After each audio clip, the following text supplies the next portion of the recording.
Good evening and welcome to our latest edition of Chamber Chat. I'm Justin Groenert, Vice President of Public Policy here at the Chattanooga Area Chamber of Commerce. I am very excited as a baseball fan, as well as a policy guy here at the Chamber, to have Dave Stewart with us today. Dave is a former Major League pitcher, baseball executive, and entrepreneur.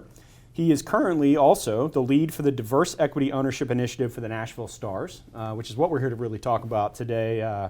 Welcome to Chattanooga. Is this your first time here? First time, believe it or not. As much minor league baseball as I played, I've never been to Chattanooga. Well, we're giving you the tour from here, and then we're gonna have dinner, so we'll show you a good time in town. So, all right. Well, I'm gonna just run right into this. So, who are the Nashville Stars, and why now? The Nashville Stars, the actual Nashville Stars, were a Negro League team that played in Nashville, Tennessee, in the 40s and the 50s.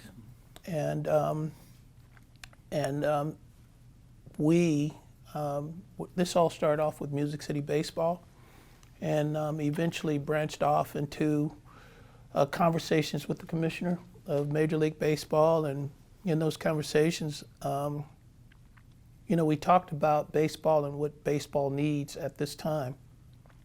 One of baseball's initiatives has always been to get more Afro-American kids back on the baseball field. And so in those conversations with Rob, I spoke to him about potentially putting together an ownership group that focused on diversity, equity, and inclusion. And in having that conversation with Rob, he felt that baseball is at a period of time to cross that bridge, to open up those doors. And so, with that being said, the Nashville Stars, Negro League Baseball is now celebrating historical black colleges and universities in their baseball programs. This is the first year that they did historical black college university All-Star game, which was performed and played at the All-Star game this year. Next year in Alabama, they're having another game that is promoting, it's the Willie Mays promotional game that's going to be played there next year. So baseball is now focusing on the Afro-American communities, diversity, equity, inclusion. And we as an organization, we wanted to honor the Negro Leagues by taking the name of the Nashville Stars. And when we are chosen to be Major League Baseball's team in Nashville, our name will bear the name of the Nashville Stars, which would be a first in Major League history as well, to have a Negro League team honored with the Major League Baseball team name. So, looking at the organizational chart on your website, it is a who's who.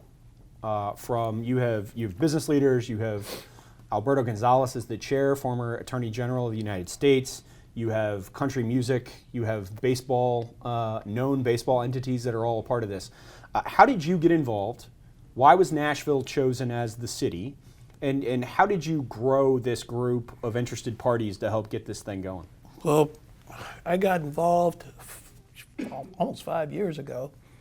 In 2017, I wanted to purchase the Miami Marlins.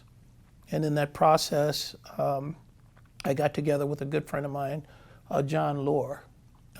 And John and I went through the process with the Marlins and eventually realized that it wasn't a project for us, and we withdrew. John, in that same year, wanted to be closer to his daughter, who was going to the University of Kentucky. His wife has original roots in Nashville. And so he decided to leave Northern California, like a lot of Californians are doing, and moved to Nashville. And when he moved to Nashville, that was the plan for he and his family. But shortly after that, Rob Manfred, if you've had an opportunity to speak to him, he has always talked about expansion in baseball and expanding the league by 2 teams.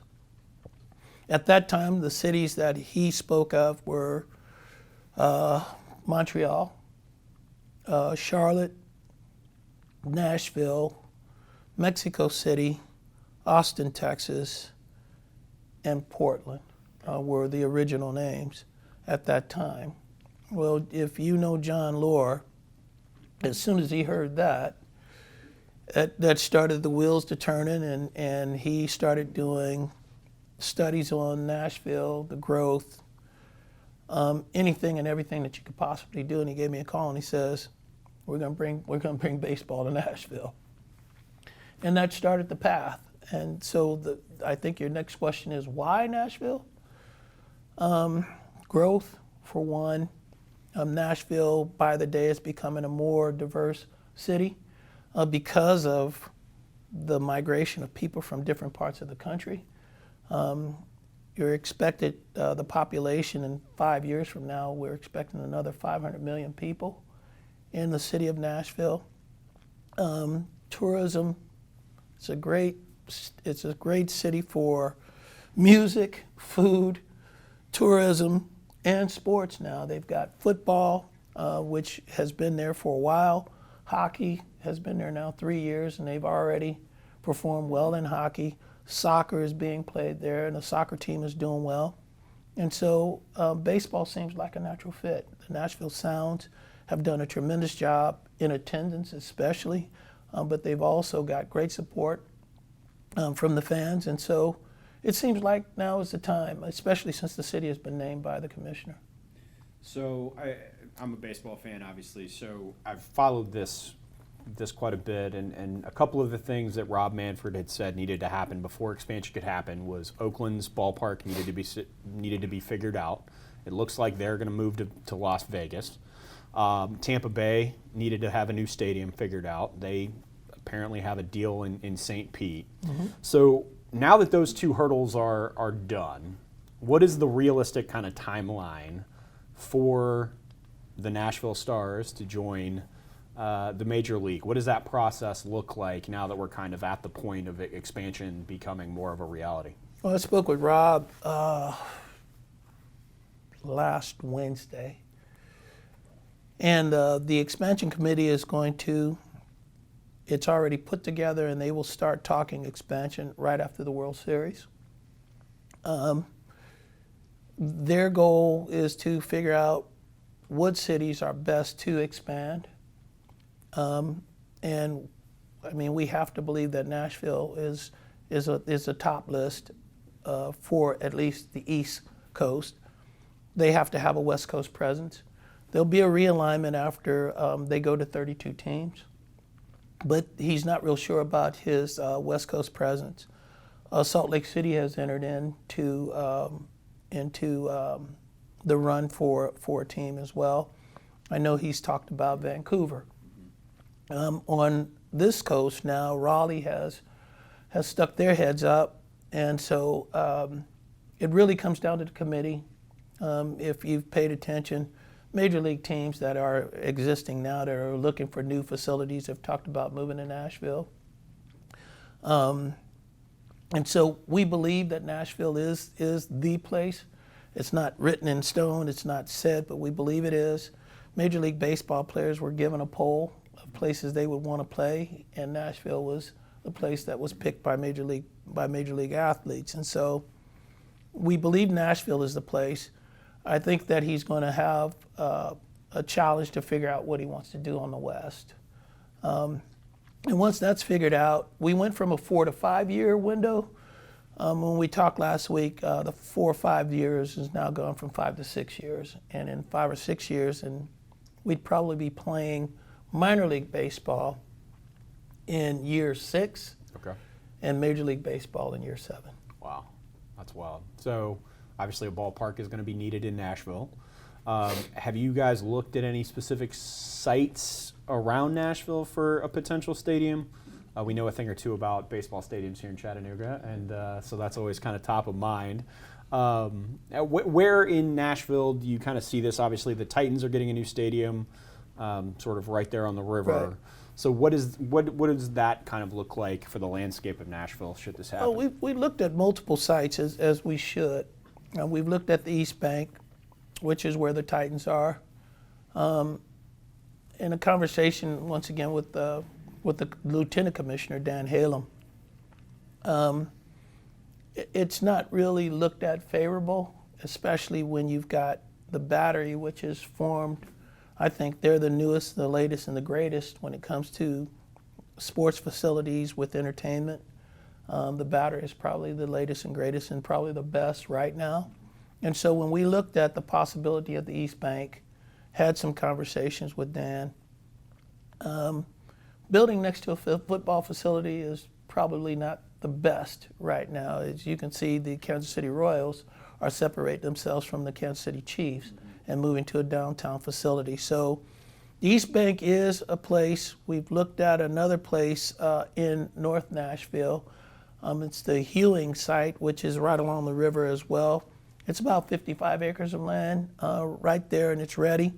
But we've also talked to Tennessee State University, Historical Black College and University, and they have 200 acres, which is right off of the Cumberland River as well. If you know the North Nashville area where TSU is, the Music City was one of the legacies and creators of Music City, was that area. You've got Fisk University, Meharry, and American Baptist there. 200 acres is tough to find anywhere to do a development. And so we're looking at that pretty heavily too. So we have those three places in mind to look at, and but we have not quite made a decision on where we're going to do that. So as these decisions get made, obviously there will be a formalized ownership group. Will that be made up currently of who sits on the board of this entity, or will you have to go out and find additional investors, that sort of thing? I have three what we call anchors right now for the Major League team. We're looking for a fourth anchor, and then there'll be some smaller investors, of course. But I have those in line. And then we've got, even now as we've done money raises, we've got great support and a lot of smaller investors from the community. And so, once we put our real ownership together, then, that will create another board and your advisory boards and things of that nature. So you mentioned Kansas City just a second ago, talking about the Royals looking to relocate their stadium out kind of off. My sister lives there, and one of my favorite places in Kansas City is the Negro League Museum. Talk about the tie. You sort of talked about this already a little bit, but talk about the tie to the Negro League sort of heritage in Nashville, and specifically to your relationship with Bob Kendrick and the Negro League Museum. Because I think it's fantastic. I mean, I've known Bob Kendrick a very long time, over 20 years. And there was a time when you saw Bob Kendrick, you'd see Buck O'Neill. And so, and Buck always called me grandson, so that's how close our relationship was in that period of time. And my relationship with Bob Kendrick, when we first started talking about the Nashville Stars, they weren't the most popular team, and there was a lot of stars in the Negro Leagues, as you probably know. And so we wanted to get a little bit more background and history on the Stars and what they had done in Nashville. And there's no better person to talk to about Negro League baseball than Bob Kendrick. And so we started talking to Bob about the Stars, got more information about the Stars. And when we were having those conversations, if you've been to Kansas City and you've been to the museum, you know that Bob Kendrick is doing tremendous things with the museum and keeping the history and the legacy of the Negro Leagues alive. And so we formed a partnership with him, and we plan to have a satellite facility for the Negro Leagues attached to our Major League facility. And it's been a great partnership, and it's been great support. So diversity is a priority for us here at the Chamber. Could you talk more about the Diverse Equity Ownership Initiative that you're a part of and why it's so important kind of as we look at expanding sports teams, Major League Baseball specifically, but sports teams in general? Well, I think, it's actually grander than sports. It actually reaches out into our communities and in the world that we live in. And it's always been, I'm a West Oakland, West Coast guy, and grew up in diversity. That was my house. My mother's from Louisiana, New Orleans. My dad's from Lake Charles. and they migrated to Oakland, California in the early 40s. But when we moved to California, it was a more liberal place than my parents had grown up in, and that was what they appreciated about it, that there was a separation, but only because when you look at it, I can see that you're white, and I can see that he's Hispanic, and I can see that he's Asian. But that was the difference. The only difference in separation is what you see. And so I went to Catholic schools, and believe me, I'm going to be honest about this. I went to Catholic schools because I was a bad kid, and I couldn't go to public schools. So in going to Catholic schools and forming relationships with all types of people, when talking to, like I said, this also goes back to Rob, and when the idea, when I approached him with the idea of diversity, equity, inclusion, and having a room of blacks, whites, Hispanic, Asian, all in one room making decisions, it made sense. It just makes sense. I think for us to be better in our business, be better in baseball, to be better in this world, we have to have a group in a room full of people that don't look like each other to help make decisions and to pass along ideas and give their thoughts and their ideas, and then we come together as a group to make a decision, which makes, I think, the best businesses that you can possibly run. And so that's why diversity and equity and inclusion is so important, because you want to do the best that you possibly can, and I don't think that one point of view can give you that. You have to have all points of views, and you have to be sensitive to all people and how they feel and how they think to create better. That's awesome. So what can we in Chattanooga do to help your efforts? I mean, you're obviously barnstorming the state a little bit. So what can we do here to help you make this a reality? It's just support. The team is in Nashville, but Tennessee will only have one major league team. And so we just want support. We want, when people speak about baseball, you say the Nashville Stars. When people talk about the model for baseball, you talk about the Nashville Stars. For everything that we stand for, everything that we are, you talk about this organization and you say this is something that we can be proud of, even though it's in Nashville. That's all that we're asking is your support. But as we ask your support, we want to support you, Chattanooga, as a city. And we have initiatives that we're thinking about. We've already been to Memphis, and we've talked about incorporating more baseball facilities, playing facilities for our youth and for girls. So you're playing softball, you're playing baseball, and so we want to promote our youth. And we don't want to just do it in Nashville. We want to do it in Memphis. We want to do it in Chattanooga. We want to do it in Knoxville. We want to be Tennessee's team. So give me one story from your career. What's the one memory that you think back on first comes to your mind? The baseball story? Yeah, baseball story. Well, all of my baseball stories, they surround Tommy Lasorda, who was my first major league manager. And man, I got a couple of them. But I'll tell you the funniest of all of his stories. So in 1982,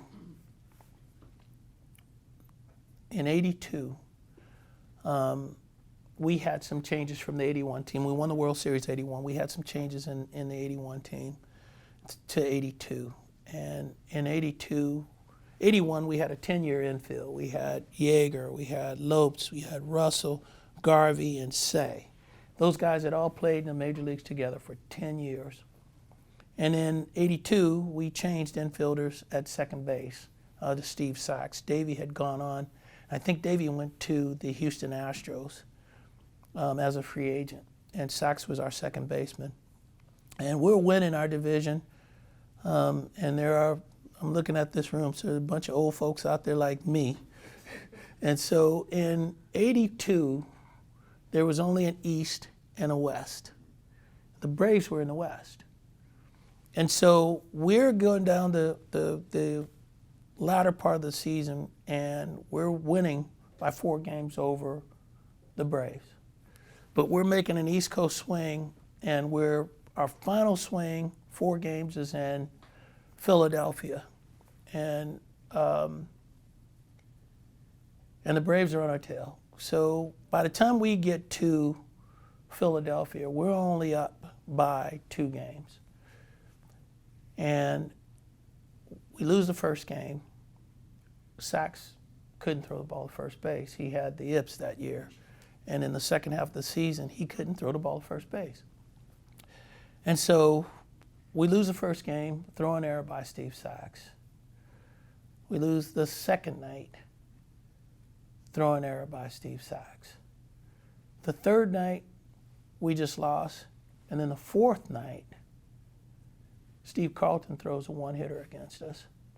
And so Lasorda is boiling hot. Now, if anybody has heard Lasorda's stories, I can't say any of the stuff that he says publicly. I can't say that because there'd probably only be 4 or 5 words that I could use.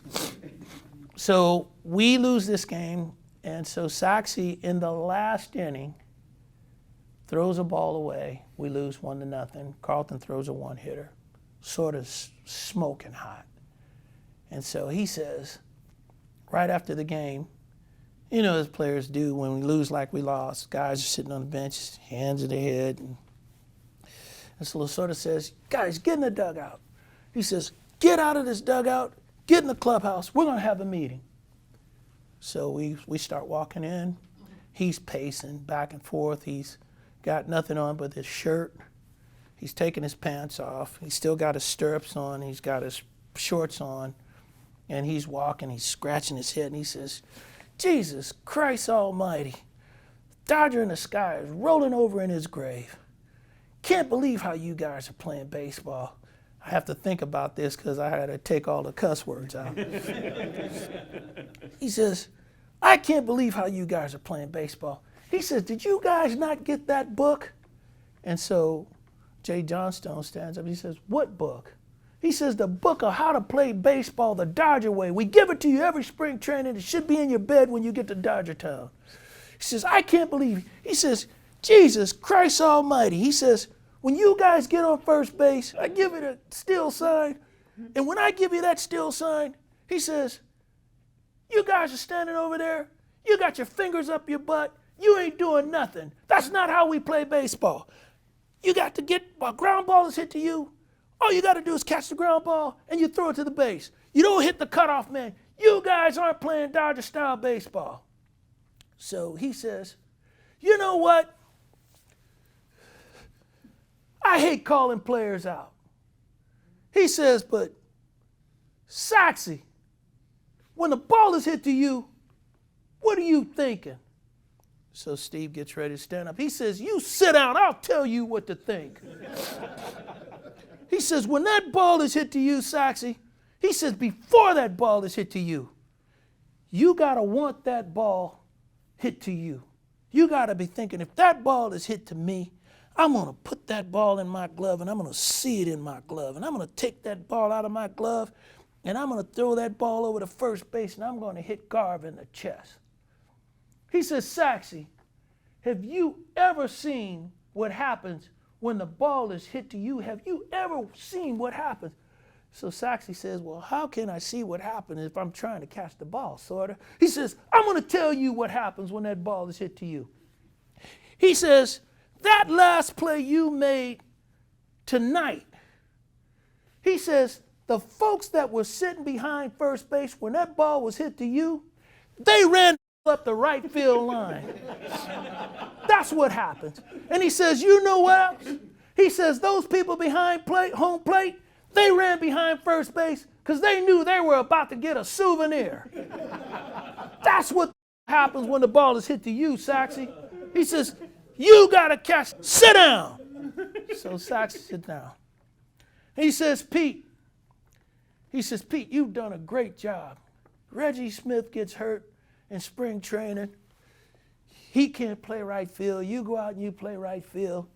Garv is at first base. He needs a breather. You go over and you play first base. He says, and Guino's playing third base. And when Guino goes out, you come over and you play third base. He says, Pete, you've done a great job for us. you know, playing all of these positions and being a professional. He said, but Pete, when the ball is hit to you over there at third base, tell me what you're thinking. So Pete stands up. He says, Lasorda, I think in two things.